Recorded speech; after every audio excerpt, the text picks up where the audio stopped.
کی عرض کیا ہے کہ غدیر قوم کے میدان سے لے کر آج تک اہل بیت اطہار کی طرف سے یہ تاکید رہی ہے کہ شیعیان اہل بیت عید غدیر کو اہمیت دیں، عید غدیر کو منائیں اور عید غدیر کی تبلیغ کریں اور پیغام غدیر، پیغام ولایت، اس کی تبیین کریں، تفسیر کریں، توضیح کریں اور آگے پہنچا دیں۔ فلیبلغ الشاہد الغائب، جو حاضر ہیں وہ غائبین تک پہنچا دیں۔ والوالد الولد الی یوم القیامہ، یہ پیغام ابدی ہے، پیغمبر گرامی اسلام ہے کہ ہر باپ اپنے بیٹے کو پہنچاتے رہے تا قیامت ولایت غدیر کا پیغام۔ کہ امیر المؤمنین، اولین خلیفہ پیغمبر اسلام، اولین جانشین پیغمبر اسلام، خلیفہ بلا فضل ہیں، امام اول ہیں اور وہ سرپرست ہیں پوری امت کے، صاحب شریعت ہیں، صاحب امر ہیں۔ یہ جو توضیح و تبیین ولایت ہے یہ بیان کرنا چاہیے، اپنی اولاد کو سمجھانا چاہیے کہ ولایت ہماری اساس ہے اور ہمارا اثاثہ ہے، اور ساری دنیا، نظام ہستی، نظام شمسی، نظام کائنات سب اسی ولایت کے محور پہ چلتا ہے، یہ سب کے اوپر فرض ہے۔ لہذا عید غدیر منانے کے سلسلے میں عرض کیا کہ جو لوگ روزہ رکھ سکتے ہیں، افضل ترین عمل روزہ رکھنا عید غدیر کے دن، سب سے زیادہ ثواب اسی کا ہے، یعنی ایک پوری دنیا کی عمر کے برابر روزہ رکھنے کا ثواب۔ اب آپ حضرت آدم کی تخلیق سے پہلے تخلیق کائنات سے حساب کریں تا قیامت، اب قیامت کب ہوگی بھی نہیں معلوم، اب عمر دنیا کس نہیں معلوم، ہر دن روزہ رکھنے کا ثواب۔ اس کے بعد روزہ داروں کے لیے افطار کا بندوبست کریں، اس کا بہت بڑا ثواب ہے۔ اس کے بعد کھانا کھلانے کا عمومی طور پر کہ آقا رضا علیہ السلام نے فرمایا کہ تمام انبیاء کو کھانا کھلانے کا ثواب ہے۔ اور اس کے بعد جو ہے باقی چھوٹے چھوٹے آداب ہیں، لباس ضرور بنائیں اپنے لیے، اس دن ضرور بھی ضرور تمام شیعیان اہل بیت کے جسم پہ نیا لباس نظر آنا چاہیے۔ اگر غدیری ہیں، اگر شیعہ امیر المؤمنین ہیں، اگر محبت رکھتے ہیں، مودت رکھتے ہیں تو اس کا اظہار ہونا چاہیے، جیسا کہ اہل بیت نے فرمایا کہ اظہار خوشی کا دن ہے، اظہار شادمانی کا دن ہے، یہ ہونا چاہیے۔ اس کے بعد اس دن خند پیشانی سے ملیں، اپنے اولاد کے لیے، اپنے اہلیات کے رشتہ داروں کے لیے وسعت پیدا کریں، جو کچھ آپ کر سکتے ہیں عید غدیر کے لیے، قربانی کا کر سکتے ہیں، اپنی نمازیں ہیں عید غدیر کے حوالے سے، وہ کافی نمازیں ان کی طرف بھی آ جائیں۔ اور ان میں سے ایک بہترین عمل زیارت امیر المؤمنین ہے کہ فراموش نہ کریں،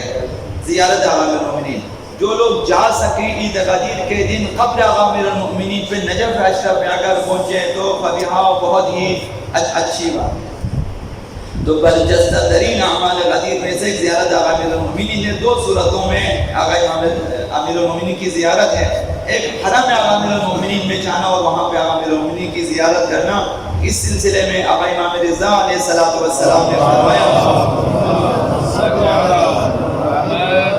احمد بن محمد بن ابی نصر بزنطی سے فرمایا کہ تو جہاں کہیں بھی ہو عید غدیر کے دن قبر امیر المؤمنین کے پاس آ جائیں، یعنی یہ اہمیت ہے۔ روز غدیر نجف اشرف میں حاضر ہونا ایک مہم ہے، جس طرح عاشوراء کے دن، جس طرح اربعین کے دن ہم کربلا میں حاضر ہوتے ہیں اور حکم ہے اور تاکید ہے، اسی طرح عید غدیر کے دن نجف اشرف میں قبر امیر المؤمنین پہ حاضری دینے کی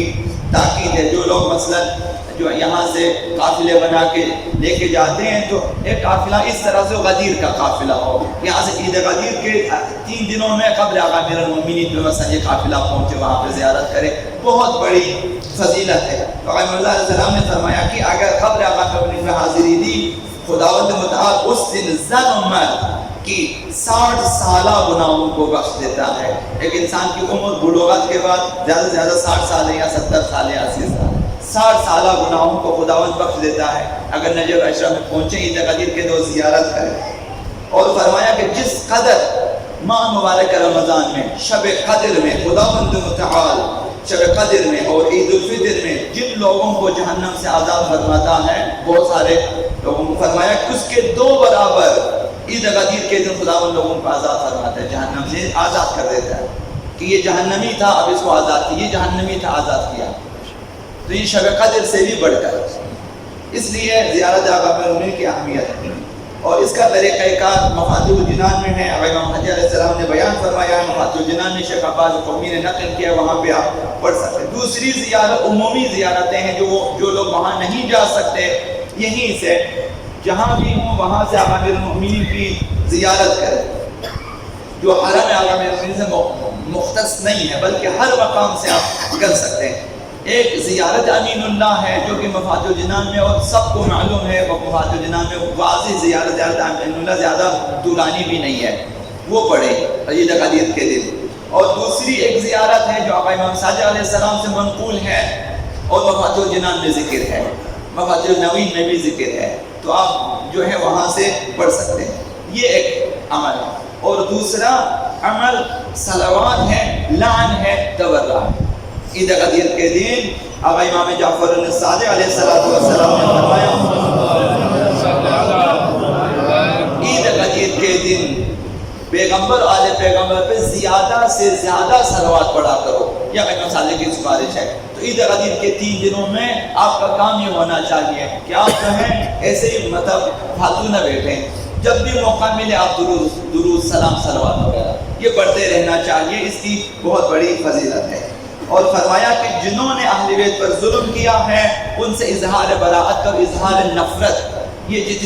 جتنے جملے زیارت عاشورہ میں بریۃ اللہ بریۃ اللہ، یہ وہی اظہار براءت ہے۔ انہی جملوں کو آپ جمع کر کے مثلا پڑھ سکتے ہیں اظہار براءت کے طور پہ، کہ اس میں بنی امیہ بنی عباس اسی طرح سے مثلا جو قاتلین اہل بیت ان سے براءت کا اظہار کیا گیا ہے، تو جہاں تک ہو سکے ان سے اظہار براءت ہونی چاہیے اور ان پر لعن ہونا۔ یہ جتنے جملے لعن کے زیارت عاشورہ میں وہی پڑھے کافی ہے، اور دوسری زیارتوں میں بھی ہے، جو ہے ایک مجموعی جو لعن ہے وہ زیارت عاشورہ میں ہے، تقریباً سب کو شامل ہے اس میں، تمام دشمنان اہل بیت کو۔ یہ ایک چیز ہے۔ آقا امام جعفر الصادق علیہ السلام نے فرمایا لعن کے سلسلے میں یہ 3 جملے انہوں نے بیان کیے، اگر کوئی یاد کر سکے اور اس دن یہی لعن پڑھ سکے بہت اچھی بات ہے۔ انہوں نے فرمایا کہ اس دن زیادہ سے زیادہ یہ لعن پڑھو، اللہم لعن الجاحدین والناکثین، کہ پروردگارہ جو ہے انکار کرنے والے ولایت اہل بیت، انکار کرنے والے ان پر لعن ہو، عہد توڑنے والے، یہ طولانی داستان جنہوں نے عہد توڑ دیا پیغمبر اسلام کے ساتھ، پیغمبر اسلام کے دور میں بھی، پیغمبر اسلام کے بعد بھی عہد کو توڑا۔ اب یہ بعض چیزیں ہیں کہ پیغمبر اسلام کی رحلت کے بعد آقا امیر المومنین نے کئی مرتبہ خود پیغمبر اسلام کو مسجد قباء میں دکھایا، رحلت کے بعد کہ دیکھو پیغمبر اسلام نے اپنی رحلت کے بعد دوبارہ مسجد قباء میں ظاہر ہو کر گواہی دی کہ میں نے نہیں کہا تھا، ان کی بات سنو مثلا، پھر بھی عہد کو توڑا۔ تو یہ ایک داستانیں ہیں، ان پر لعن ہے کہ والناکثین، عہد توڑنے والوں پہ لعن ہے، والمغیرین، اور عہد و پیمان ولایت میں تغییر و تبدیل کرنے والے، جنہوں نے مثلا ایک بہت بڑے صحابی نے گواہی دیا کہ اے امیر المومنین، میں آپ کو امیر المومنین کہہ کے سلام بھی کرتا ہوں، ٹھیک، غدیر قوم میں آپ کی ولایت کا اعلان بھی ہوا اور ہم نے سن بھی لیا، مان بھی لیا، میں مانتا ہوں کہ آپ ولی ہیں، آپ جانشین خلیفہ ہیں، لیکن پیغمبر اسلام کے اہل اور ان کے خاندان تک ہے، امت کا خلیفہ نہیں ہے، لہذا جو ہے آپ میرے بارے میں مطلب کچھ اس طرح کی باتیں نہ سوچیں۔ وہاں مثلا انہوں نے کہا کہ اگر خود پیغمبر اسلام بتا دے، مانو گے کہاں مانوں گا، لے گیا مسجد قباء، پیغمبر اسلام کو دکھایا، محراب عبادت میں رحلت رہی پیغمبر اسلام کے پاس، انہوں نے مثلا تبدیل کیا، ولایت کے معنی اور مفہوم کو تبدیل کیا ان کے بارے میں۔ والمبدلین، بدلنے والے، بدعت گزار، اور والمکذبین، پیغام ولایت کو جھٹلانے والے، عقیدہ ولایت کو جھٹلانے والے، الذین یکذبون بیوم الدین، وہ لوگ جو قیامت کو جھٹلاتے ہیں، من الاولین والآخرین، اولین میں سے آخرین۔ اس لعن کو آقا امام صادق نے فرمایا کہ زیادہ سے زیادہ عید قدیر کے دن پڑھا کریں، جنہوں نے اس عہد و پیمان الہی میں تبدیلی کی، بدعت گزاری کی، معنی مفہوم وغیرہ کو تبدیل کیا، عہد کو توڑا جو پیغمبر اسلام کے ساتھ کیا تھا، کہ ان پر لعنت۔ یہ بدترین اعمال میں سے ایک ہے۔